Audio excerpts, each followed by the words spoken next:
के दुगुना से झुना झुना तू ले ले हपुना से झुना झुना तू ले ले हपुना से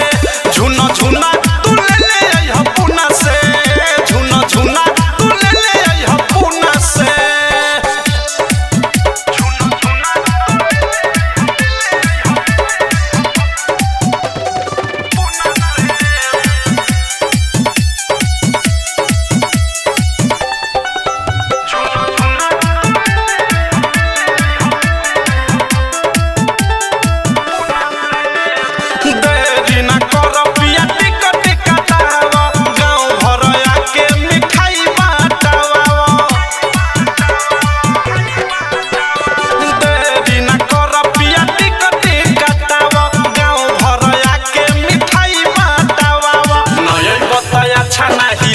घर सुना से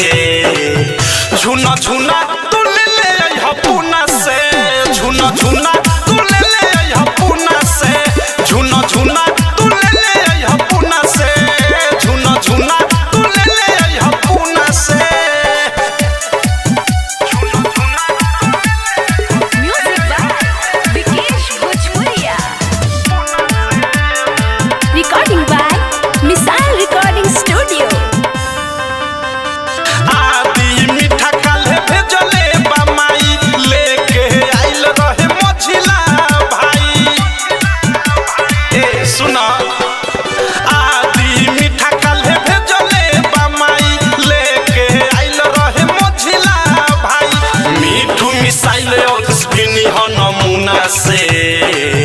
झुना झुना तू ले ले हपुना से झुना झुना तू ले ले हपुना से